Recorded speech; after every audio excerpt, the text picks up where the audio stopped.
As someone who has been in recruitment for nearly 15 years, there's an absolute nightmare scenario that you should avoid at all costs. And that scenario is you interview with a company, they extend you an offer, you accept, you give your 2-week notice only for that company that you accepted the offer with to pull the offer, retract it, and now you are left with nothing. But the reality is this happens to candidates all the time. In today's video, we're gonna talk about why this happens, what your recourse is, and what you should be doing to avoid this situation altogether.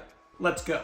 Now, first and foremost, why does this happen? Why would a company go through the trouble of interviewing someone, extending them an offer, having them sign it, give their notice just to pull it?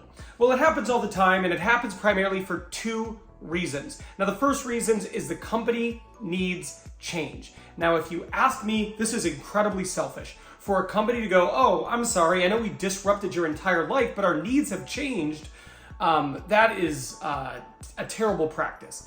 And it puts the person who accepted an offer with them in an absolutely horrible nightmare scenario. But it does happen. Now, most of the time when it happens, there is a drastic change in business need. The market tanks. Maybe something happened that really adversely impacts their business, and they look at the situation and go, well, we're gonna have to make a lot of tough decisions. This just happens to be one of them. So that's situation one. Now, the second time this happens usually means the company has discovered something in your background or past that has made them second guess their decision to bring you on. So maybe they do a background check and something comes up and it's a bit of an issue. Or maybe they hear from someone that you used to work with something that's really bad about your past experience and makes them worried about bringing you on as an employer. Now, there is no excuse here. All that research should have been done prior to them extending you an offer, definitely prior to you giving your 2 weeks notice, but that is another reason why it happens. Now, when something like this happens, you're probably thinking, what are my options in this scenario? You know, what can I actually do? First things first, and this is what I would do. I'd go back to your current company and I would ask them, hey, I've made a mistake, I've reconsidered, I realize that I'm really happy here. Is there any way I can stay working here? Now, that probably sounds terrible. Talk about going back with your tail between your legs and asking and begging for something.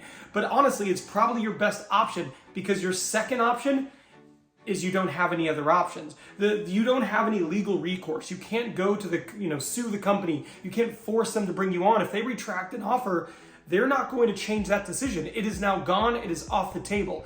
And you can't take them to court. You can't sue them. Unfortunately, in this type of scenario, there is very little you can do. So your options are go back to your previous employer in which you have given 2-week notice and see if they're willing to take you back, or you can continue your job search and try to find another place of employment because there isn't anything that's going to make the company that has retracted the offer extend it again. It's just not going to happen. Now, this really underscores my big point here is that it is absolutely critical to do research on the company, right? When you are interviewing with a company, you need to ask all the right questions. You need to go on Glassdoor and read all the reviews about the company. You need to Google them, look at news articles and seeing how they are doing financially. If they are a publicly traded company and you don't go to Yahoo Finance and look at how they are doing, I mean, you're just kind of rolling the dice a little bit. So my big advice here is to really dig into company, find out how they're doing financially, how have they treated their employees historically, what is their rating, and do you feel like this is a move you can be comfortable making? It is really important to ask questions and do the appropriate amount of research to make sure you avoid a situation like this to begin with. Now, the other scenario was there's something in your background that's an issue. Let's just say, for example, you have a DUI, right? And depending on the company, that's going to be either an issue or not an issue. But what you don't want to do is you don't want to have it not come up, not share it with them, get an offer only for them to find about it in a background check, and now you're in a difficult situation because maybe while they are doing the background check, you've already given your 2 weeks notice and you're going to find yourself in a very challenging situation.